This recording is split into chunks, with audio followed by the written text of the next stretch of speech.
Ibihe byiza mwebwe abadukurikiye kuri Local Stories, tuje mu makuru akomeye cyane arimo aragarukwaho no mu karere k'ibihugu by'ibiyaga bigari, aho AFCM 23 ikomeje guhangana n'umutwe w'igisirikare cya leta ya Kongo n'abafatanyabikorwa babo, ariko ubu ngubu bikaba bivugwa yuko uyu mutwe ngo watangiye kuva mu birindiro byabo.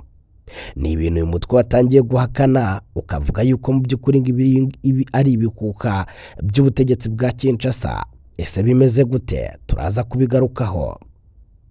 Turaza kukagarukira kandi nanone muri aka karere tukubwire yuko Uganda batatu bafunzwe bazira kuyitirira umuyobozi mukuru wa polisi. Bakoze amahano ariko bafashwe batangiye gukanirwa urubakwiriye. Ese byagenze gute?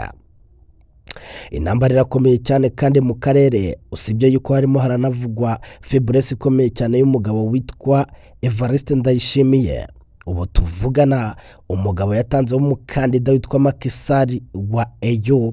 Biravuga yuko EU yamuteye umugongo, biteye ubwoba, ibintu bimeze nabi. Tugiye kujya tugaruka ku makuru yo mu karere. Icyo usabwa gusa no gukanda subscribe, ndetse nawe wakanze subscribe ukande like ndetse unasharinge, ubwira abantu ko twagarutse. Amakuru yacu reka tuyatangirire muri Repubulika Iharanira Demokarasi ya Kongo, aho umutwe wa 23 urimo urahakana yuko ngo watangiye kuva mu birindiro byawo, akavuga yuko ngo ari ibihuha birimo biravugwa na Kinshasa. Ni umutwe wa AFCM 23. Uyu nguyu mwakomeje kumva yuko urwanya ubutegetsi bwa Kinshasa, kandi koko nibyo. Bahakanya amakuru avuga yuko batangiye gukura abarwanyi babo mu bice byo mu burasirazuba bwa Repubulika Iharanira Demokarasi ya Kongo, ngo batangira kujya ahandi. Bamwe bakaba batangiye kuvuga yuko ngo batangiye guhunga. Mu mpera z'icyumweru rero turimo turangiza, nibwo ibinyamakuru byo muri Repubulika Iharanira Demokarasi ya Kongo byatangaje ndetse byatangiye kwandika ko AFCM 23 iri gukura abarwanyi mu bice byo muri teritwari ya Rubero, ahitwa Runyansenge, ahitwa Bukununu, ahitwa Musiya, ahitwa Katondi ndetse n'ahitwa Kipese.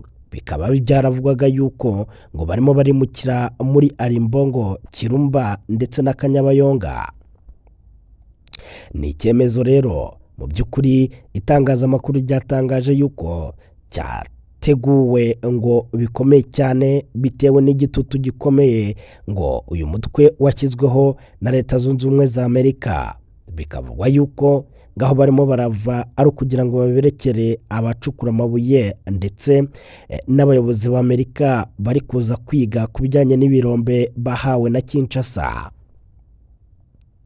Mu itangazo rero ryashyizwe hanze na guverineri w'intara Kivu y'Amajyaruguru, uyu nguyu witwa Musanga Elasto Bahati, yahakanye iby'aya makuru, avuga yuko iki rwose ngo ari igihuha gikomeye cyane, ndetse ngo bikaba bitandukanye bikomeye cyane n'ibiri kuba, ahubwo ngo bikaba birimo birakwirakwizwa n'ingabo za Kinshasa.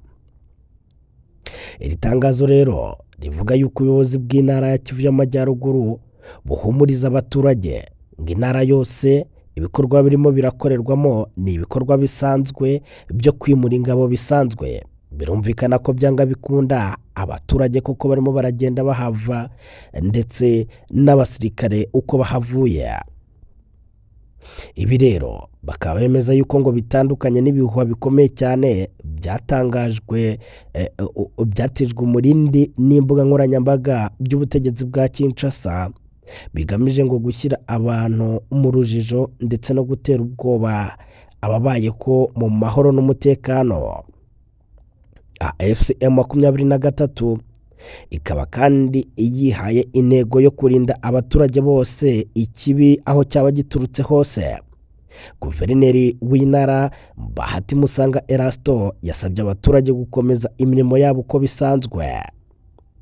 Iyi nkuru rero irasoza igaragaza amafoto abarimo barazenguruka mu bice bitandukanye, bagaragaza yuko bafite amahoro ndetse n'umutuzo. Tuzakomeza tubihanga amaso, nubwo bamwe batangiye kuvuga yuko bashobora kuba bagiye kugenda nk'uko bagiye 2013. Tuzabireba. Reka amakuru yacu tuyakomereze muri Uganda. Muri Uganda biravugwa yuko batatu bafunzwe bazira kwiyitirira umuyobozi mukuru wa polisi. Polisi ya Uganda yatangaje yuko yataye muri yombi abagabo batatu bikekwaho ko bari kwiyitirira umuyobozi mukuru wa polisi witwa Abbas Byakagaba bagamije ngo kwiba abantu.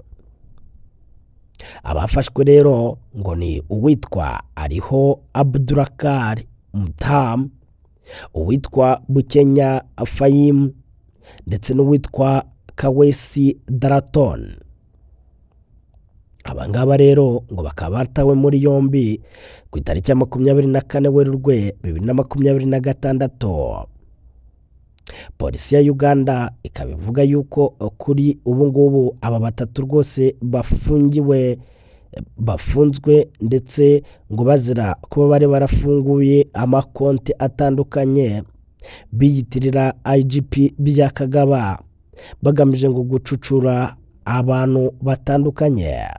Bikaba bivugwa yuko ngo ubujura bwagiye bukorwa bwibasiye cyane cyane abapolisi bato ndetse n'abaturage b'abasivile. Umuvugizi wa polisi mu gace ka Kampala, SP Rachel Kawala, yavuze yuko bafungiye kuri sitasiyo ya polisi yo mu mujyi wahitwa Jinja. Gusa yirinda nanone kugira byinshi atangaza ku mikorere y'ibyaha byabo.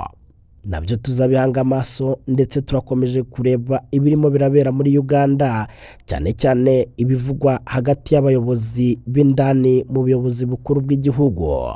Tuzagenda tubigarukaho. Mwebwe icyo musaba gusa no gukanda subscribe hano kuri Local Stories, best stories mu karere k'ibihugu by'ibiyaga bigari n'ahandi ni kuri Local Stories.